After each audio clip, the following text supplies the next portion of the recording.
I would now start to worship Him and praise Him and psych myself up in my faith to ask Him now for 10,000 or 20,000 or how much you want to ask Him. And just by the time I want now to ask Him the amount, God, all of a sudden I started being reminded by my sins and my weaknesses and the things that God somehow doesn't love about me. And so before I would now say, Father, I would fall back and start to confess my sin. And confessing sins and the more I confess them, the more I remember the wrongs I've done. Until such a place where I was so full of doubt and uncertainty because of who I am, that can I truly ask God for this amount? Like, it's a massive amount. Can I ask Him for 10,000? And I'm such sinful man. I'm wicked. I'm a hypocrite. I'm a crook. And so doubt and uncertainty would fall in my heart, and after confessing all the things, I would say, Father, we need this $10,000. And somehow it never showed up. Until one day I started to realize my sins have been forgiven. I can shamelessly come to the presence of God. Shamelessly. And every time I would come to the presence of God and I would ask Him something, and the thought of my wrongs and my sins and my wickedness will show up in my mind, I would say, shut up. I've been washed by the blood of Jesus. I can shamelessly come to my Father. He does not remember the wrongs I've done because I've confessed everything to Him already. And all of a sudden, there was a transition in my prayer life. And a boldness of faith and a courage started to strengthen my heart to know I can ask Him anything. And from that on is when I started to see results. Jesus said, He uses this story about somebody showing up, a friend showing up at your house. You're knocking on the door of your friend. And He said, the friend will give you not because of friendship, because of your shameless asking. Amen? It flows into verse 9. So I say to you, ask, it will be given to you. Seek, you will find. Knock, and the door will be opened to you. For everyone who asks receives, the one who seeks finds, and the one who knocks, the door will be opened. Here's the principle. Ask by faith and receive. Seek by faith and find. Knock by faith and doors open. Because we ask shamelessly. I'm not ashamed. I'm the righteousness of God. You are the righteousness of God in Christ Jesus. Your sin is washed away. Your sin is covered by the blood of the Lamb. Stop allowing the enemy to remind you of how sinful you are when you want to ask God for something great. Amen? Stand in the presence of God, worship Him, and say, thank you, my sins are washed. I'm cleansed by the blood of Jesus. Father, I can ask you shamelessly because your word promised me you will take care of me. Then you ask Him. Verse 11. So it flows down. Teach us how to pray, and He gives them certain teachings on principles. Verse 11. Which of you fathers, if your son asks for a fish, will give him a snake instead? Or, if he asks for an egg, will give him a scorpion? If you then, though you are evil, know how to give good gifts to your children, how much more will your Father in heaven give the Holy Spirit to those who ask Him? Now what is Jesus doing here? He puts men as fathers versus God. And He said, you who are evil, know how to give good things to your children. How much more will your Heavenly Father not give good things to His children when they ask Him? I said, oh my God, I'm a child of God. I have so much confidence. I have so much boldness to come to my Heavenly Father and sit down at His feet and say, Father, this is what we need as a family. This is what we need as a church. Thank you for providing everything we need. And He does it. He does it. Because that is what Jesus said. If you know how to pray, heaven will open. Because you are asking a good Father. You are asking a faithful Father. He's not like our Father. It reminds me of a pastor friend of mine, one day telling me the story. He said as a young boy, his father instructed him to get on top of the roof. And so he got on top of the roof, and the father was standing now on the ground, and there were no grass. He's standing on the ground, and he said to him, jump, I'll catch you. Now the little boy was standing on the roof. He said, Daddy, you're not going to catch me. He said, jump, I'm going to catch you. He said, Daddy, are you serious? He said, jump, I'm going to catch you. And so eventually the father persuaded the son, my friend, to jump. And when my friend jumped down to his father's hands, the father stepped away, and my friend connected the ground. And he's weeping, and the father said, never in your life trust no one, not even your own father. I said, my God. So there are fathers like that. I hope you're not one of them. Huh? My friend jumped from the roof, and the father said, don't even trust your own father. But we can trust our Heavenly Father. And so Jesus said, if the earthly fathers who are corrupt and evil, if they know how to give good things to their own children. And it's very interesting, He mentions two things. Snake and scorpion. What does Luke 10 says? You have authority to trample on what? Snakes and scorpions. Snakes and scorpions. So God says, if you can learn how to pray, you can ask anything and you will triumph and trample over the work of the devil. And my Father will provide for you because He's a much greater Father than the earthly fathers that you have. Amen? Well, I don't know about you, but that's good news to me. I love to hear those kinds of things because it gives me boldness. Now I want to learn how to pray to see a result. I want to learn how can I ask Him that I can see the hand of God in my life. I want to learn how to walk with Him in a constructive and a good, intimate prayer life. I want to learn. Because if I know how to pray, secrets of heaven will be unlocked. Doors will open. Doors will close. When I'm asking, I will receive. I don't know about you, but that's good news. How many Christians have learned how to pray? Have you learned how to pray? Number 3 this morning, daily Bible reading. Daily. John 1:1 and John 1 verse 14. In the beginning was the Word. The Word was with God, and the Word was God.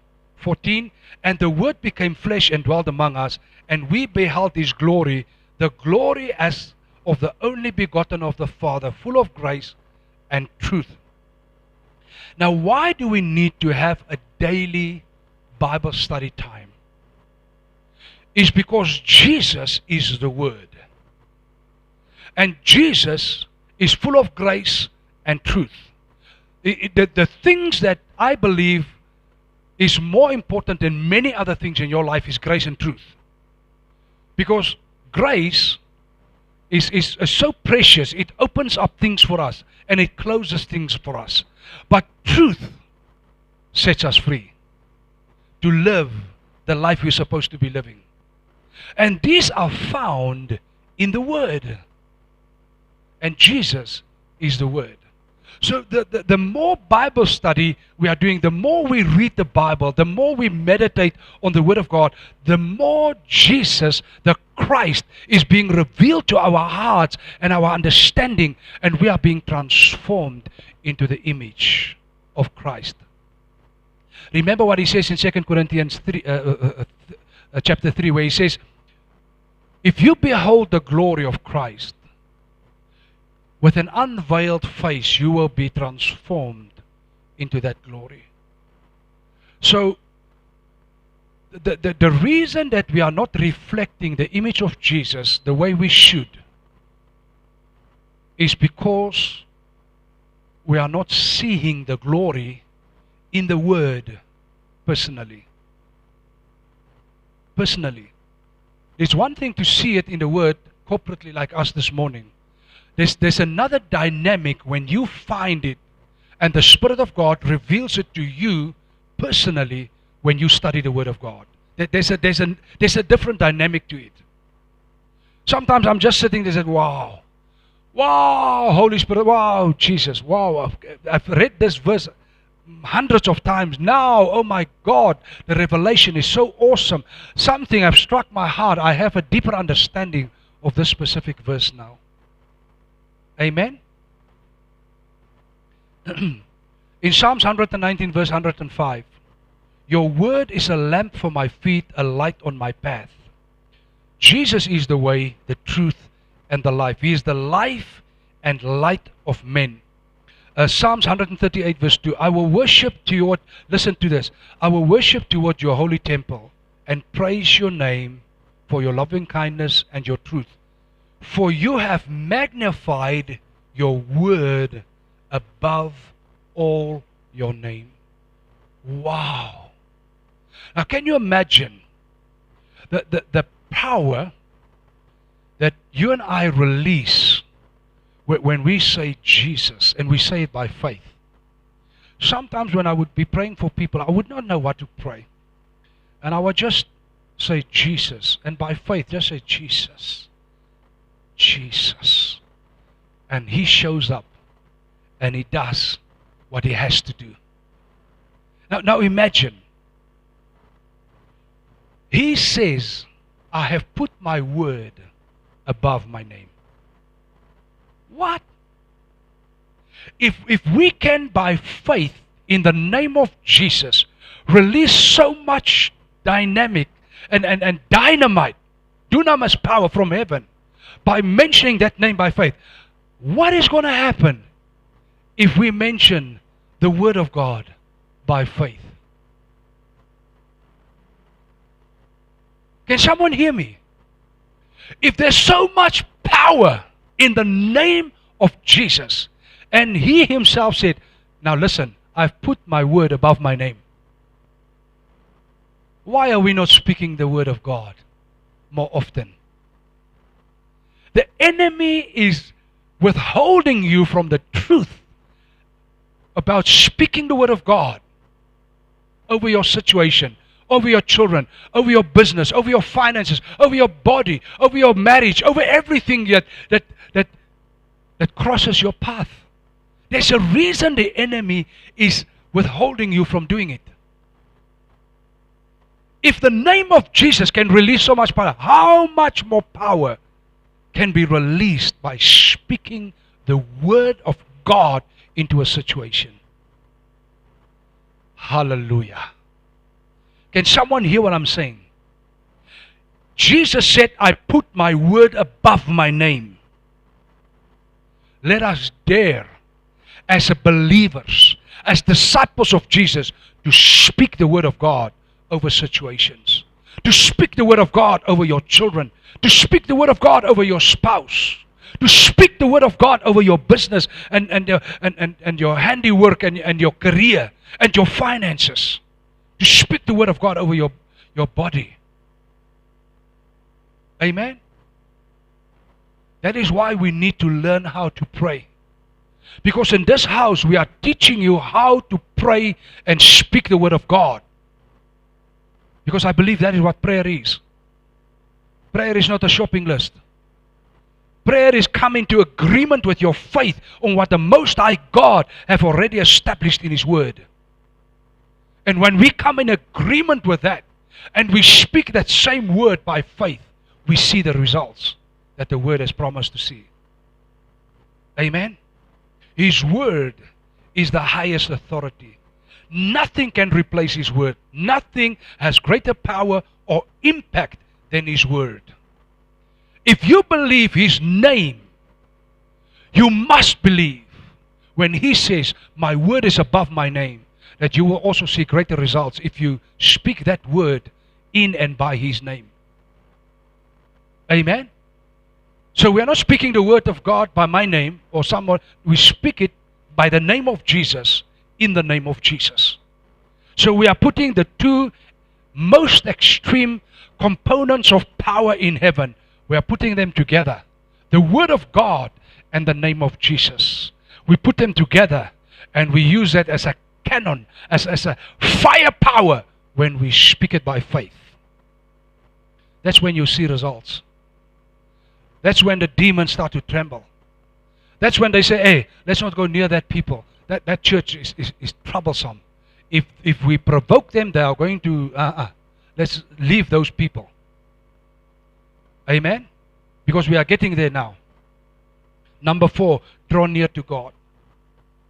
Draw near to God. I'm talking about principles and things that we can do to build our spiritual life in the beginning of a year so that we can live in the victory and the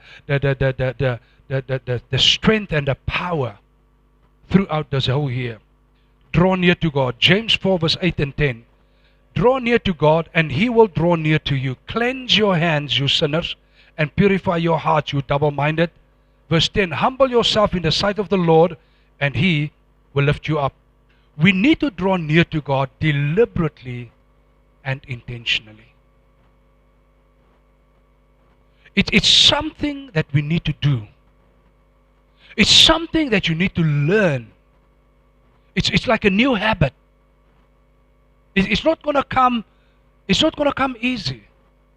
It's something that you have to put your effort and your energy into to learn how to do it. Draw near to Him. Humble yourself. We can only draw near to Him when we humble ourselves before Him. James 4 verse 7. Therefore, submit to God, resist the devil, and he will flee from you.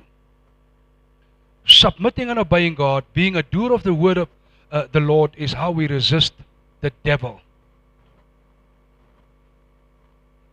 That's why I'm saying, if we learn how to pray, and we put the word of God and the name of Jesus together, while I've humbled myself in the presence of God and I'm drawing near to the Lord, can you see how the Bible now explains to us how the devil is fleeing from you? Then I'm asking, sometimes people come to me and say, Pastor, please pray for me, the devil is on my shoulders. Hey, what is the devil doing on your shoulder? I don't know. But the Bible tells me there's a secret that makes the devil flee from us. Pastor, please pray, the devil is in my house. Who invited him in? I don't know, but he's there. So why is he not fleeing from you and your family?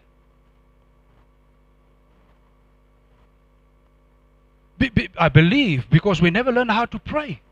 We're not humbling ourselves before God. We are not submitting ourselves under the Lord. We don't surrender to Him. We are not drawing near to Him. And how do you draw near to Him? It's not like God is somewhere and I'm coming closer, like I know there's my wife. I'm coming close to my wife. I'm drawing near to her. No. God is spirit. God is spirit.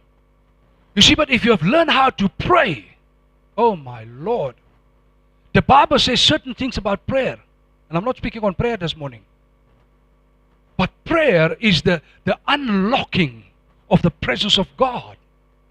So how do I draw near to God? By prayer. If I've learned how to pray, I know how to make the devil flee. Yes. If you have not learned to pray, is when the devil visits you at your house, the devil is sitting on your shoulder, and the devil is going with you in your car. And you know that cheap talk that many Christians are talking. Oh, the devil is with me. The devil is on my shoulder. The devil is speaking to me. The devil is supposed to flee from you. Now the truth is sometimes he tries to tempt us, yes. But in essence, when he looks at you and me, he's supposed to say, hey, that individual is dangerous. Let me not disturb them. Amen?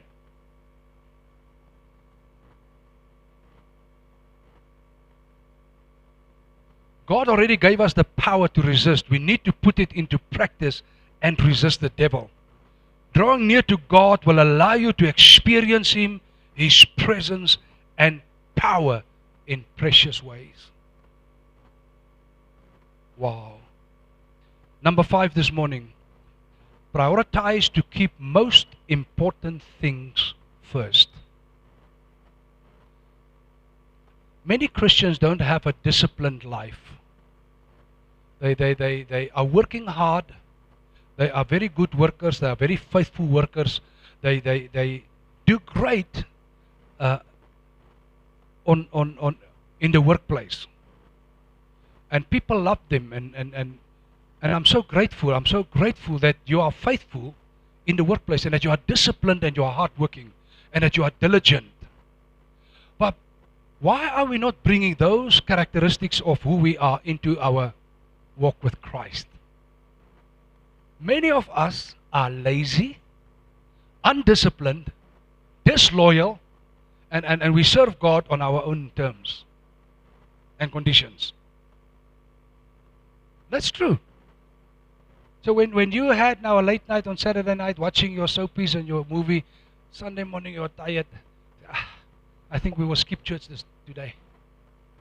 That's undisciplined. That's undisciplined. Amen? So, we need to pull it through. Prioritize your spiritual life. In as much as you are prioritizing your natural life, your family, your finances, everything need to be disciplined. Everything need to be prioritized. Some of us need to set the alarm. Listen, what I'm telling you now, we've been doing this for many years. Many years. I'm rising up early in the morning. I'm having half an hour of prayer in tongues. Then I would wake up my wife. Say, Mama, it's time for you to be in the presence of God. If you look at my cell phone now, there's an alarm set for that. Are you not waking up? I'm waking up. But maybe one day, I will be too tired to wake up by myself. So my alarm clock reminds me, it's time. And we've been doing it for how many years? Many years. 20, 25 years, 30 years already. Up to today, I have an alarm clock that wakes me up. Now, many of the times I'm rising up before the alarm clock goes off. But I know, some days, she has to beat me from behind. Your alarm. Then I'm still sleeping. Yes. Because I'm just a man, just like you. So if after 20, 30 years, I don't even know how long, as long as we know one another. I used to pray early in Pretoria with Billy Elof. I used to go 5 o'clock in the morning, we used to come together to pray. Because he just lived across the road from us. A precious Christian that was worshiping with us in the same church. And so 5 a.m. Billy and I would be praying together. But I think by the time we moved to Namibia is when the two of us, yeah. So maybe from 1991 is when we are having this habit. And back in the day there were no cell phones, so you put your alarm clock, that thing. But now we have fancy stuff. Start singing and you feel a worship song when you wake up in the morning. You are rising up in style. And after all these years, some mornings I'm still oversleeping. Because the alarm is already screaming and my wife has to wake me up. Be disciplined. Prioritize to keep most important things first in your life. Matthew 6:33. But seek first the kingdom of God and His righteousness, and all these things shall be added to you. Now what are all these things? All these things are the things that He have spoken previously prior to verse 33. By telling us, look at the birds of the field, look at the flowers, I'm taking care of them. In all their needs. So when He says, all these things will be, it's everything that we need as human beings to be human beings and to live a successful, good life. All those things God will add. But because we don't prioritize, the kingdom for most Christians is not number one. It's like number 5 or 7 or 9 somewhere. Some Christians, the kingdom is nowhere on the list. Not even to speak about it. So that we are not prioritizing, we are not disciplined, putting God first, putting the kingdom first. And so often we don't receive because of the lack of self-discipline in prioritizing and putting Jesus first and the kingdom first. God has already gave us the secret of how to receive anything and everything from Him. Seek the kingdom and its righteousness first. Look at Revelation chapter 2 verse 4 and 5. Nevertheless, I have this against you, that you have left your first love. Remember therefore from where you have fallen, repent and do the first works, or else I will come to you quickly and remove your lampstand from its place, unless you repent. Now some people leave Jesus, their first love. It's very interesting, in verse 2, He commends them for their good works. He said, I know your works, your labor, your patience. You cannot bear those who are evil. You have tested those who say they are apostles and are not, and you have found them to be liars. So He's commending them for the good works. But then He said, I have this against you. You left your first love. You see, if we are not prioritizing, and if we are not disciplined as disciples of Jesus, and if we are not diligent in our relationship with God, in our relationship in the church, the local church where we worship, let me tell you the truth. Slowly but surely, we will start to slip a little bit backwards.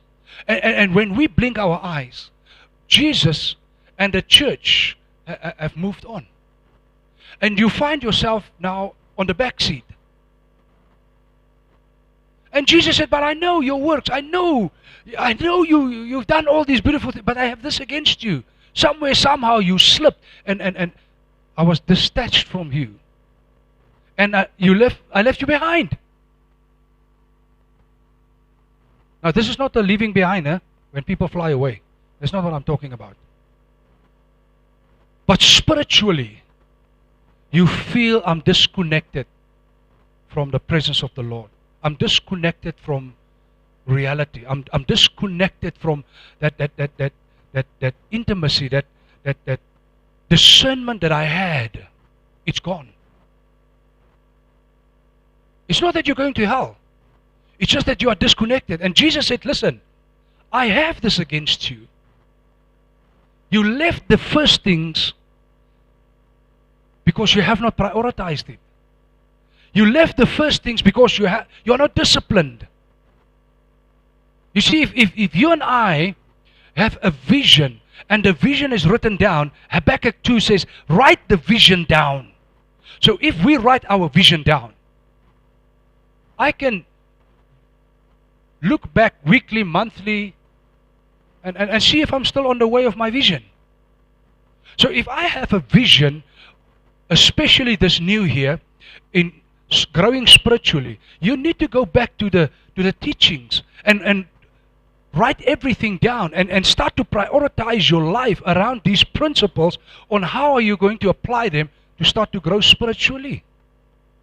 You need to prioritize your life around the King and the kingdom. And He need to become number one. I always tell you this, that the day when I met my wife, and it became D-Day, now we are setting up, we are going to get married. I said to her, I want you to please remember one thing, all the days of your life. You will never be my number one. Jesus will always take preference before you in my life. And she said, no problem. Well, let me tell you a secret. When Jesus is number one in your life, your family sits in the same chair. So my wife and my children is in the same chair where Jesus sits in my life. Can someone hear me? It's not, I'm so high and mighty now. I'm walking there on the sky, and my wife and children, they are now dying of hunger. They are mistreated. They are, no, no, no, no, no, no. When you are crazy in love with Jesus, and He's your number one, you will be crazy in love with the church. You will be crazy in love with the people in the church. You'll be crazy in love with your family. Don't think when we say Jesus is number one, then now I don't have to go to church because Jesus is my number one. Like the other day I found some Christians and I said, I don't see you in church. And I asked the pastor where they worshipped, and the pastor said they are no longer in that church. And I said, where are you guys? I don't see you. You're not visiting us. I asked my pastor friends, you're not visiting anywhere, and you left the church where you left your pastor, my friend. And I said, no, we have a coming together at home. I said, since when? Since when did the Lord say you can substitute a coming together at home for the local church? There's no substitute for the local church. That was a good place to say amen. I see, Doc, you are nodding. Thank you that you are in total agreement with me. Who's nodding, huh? Let me say it loud and clear. There's no substitute in the Word of God for the local church. You can think, I have a substitute. There's no substitute for the local church. The local church is the greatest design that the Father had in mind. It's a matter of fact, Jesus died on the cross to give birth to the local church. There's no substitute. I'm sorry. I'm sorry, there's no substitute.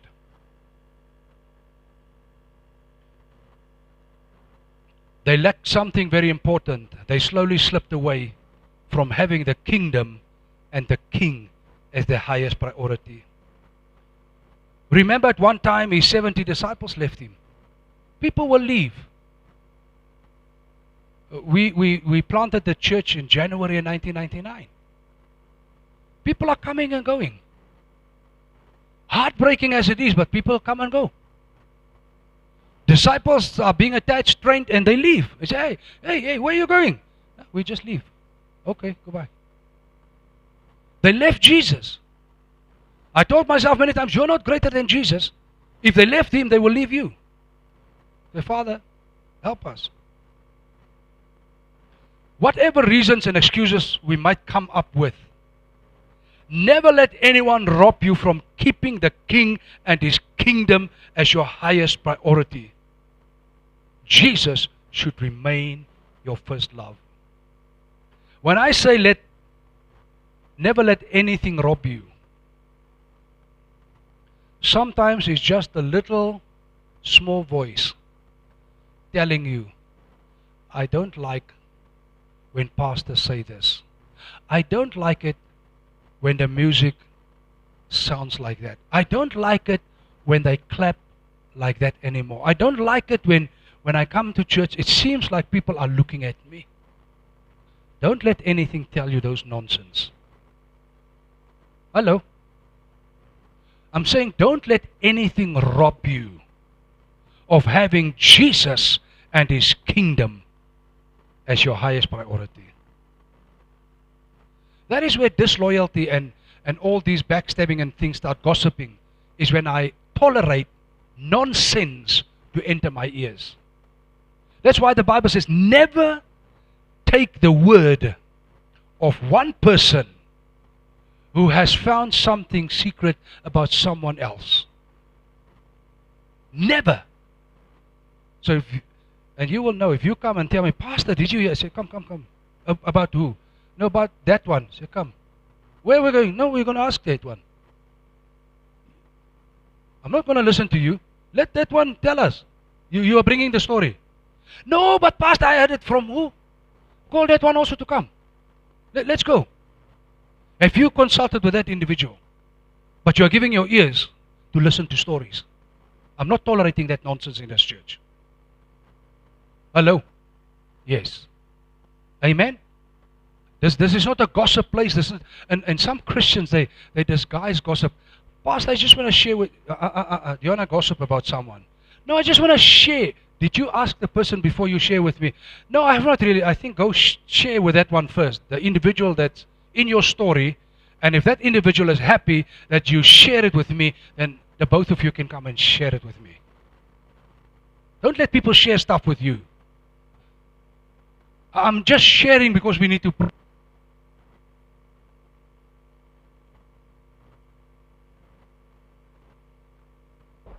Pastor, I'm just sharing because we need to pray about this. Be very cautious. Don't let your ears listen to it. Number 6, the fear of the Lord is our last point this morning. Proverbs 1 verse 7. The fear of the Lord is the beginning of knowledge, but fools despise wisdom and instruction. Ecclesiastes 12 verse 13 and 14. Let us hear the conclusion of the whole matter. Fear God, keep His commandments, for this is man's all. Our whole existence depends on fearing God and being a doer of the Word of God. Verse 14, for God will bring every work into judgment, including every secret thing, whether good or evil. Hebrews 10 verse 31. It is a fearful thing to fall into the hands of the living God. Push yourself to have the reverence of God. Force yourself to live in the fear of God. The one day I listened to a testimony about a pastor gave the testimony about another pastor. And the other pastor ended up in jail because of misconduct and many things. And so the pastor who shared the testimony, the other pastor who ended up in jail, when this one asked him, he said, but were you not in love with Jesus? The one who ended up in jail said, that's not a problem. I'm crazy in love with Jesus. And so the other pastor asked him, but what went wrong? The one who ended up in jail said, I lost the fear of God. You see, we can be in love with the Lord, but the minute we are losing the fear of God, we are in trouble. We are in trouble. Many Christians love Him, but they don't fear Him. They have no reverence for Him. The fear of the Lord is not in their hearts. And so I want you to take that as one of the things for 2026, to say, Lord, I'm going to build my spiritual life back with the fear of God. Even though I love you, even though you are my first love, even though I have discipline and I prioritize you and your kingdom, but Lord, somewhere, somehow, the fear of God have left my heart. Let the fear of God enter your heart again. Amen. Praise the Lord. Please stand up on your feet. I'm done. You're welcome to stand on your feet this morning. I have 6 things that I'm going to ask you. I want you to apply your heart. I want you to apply your mind. And then I'm going to give you an opportunity to pray. Number 1, what does your prayer life really look like?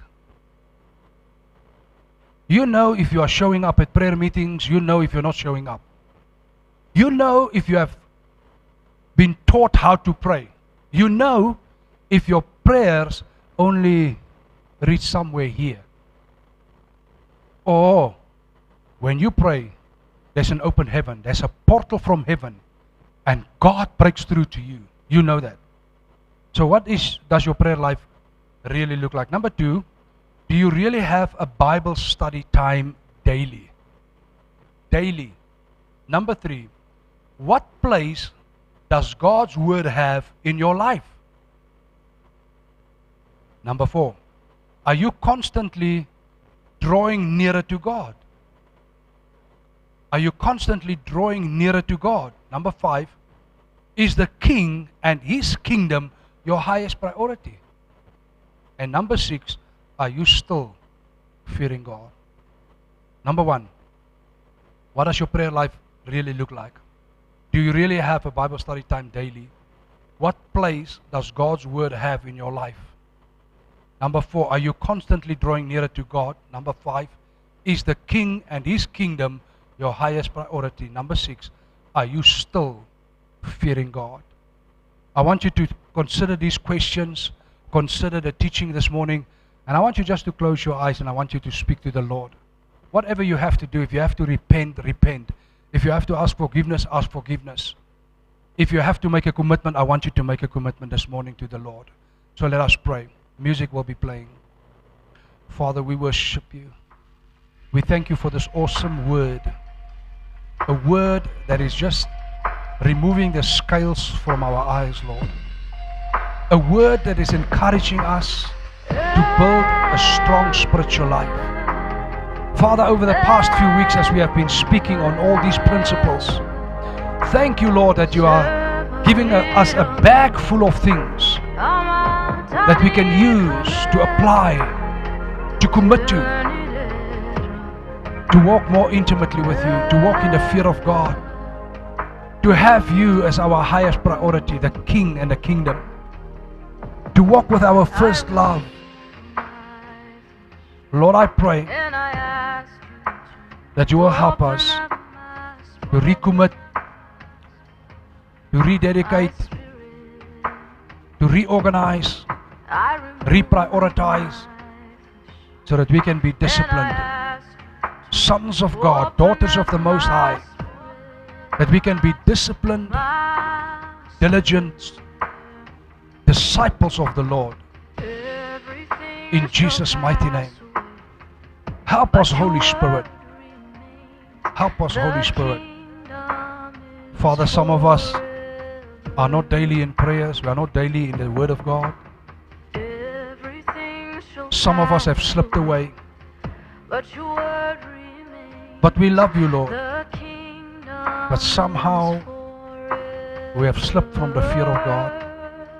Lord, I pray that you will help us to come back, and we will run with you.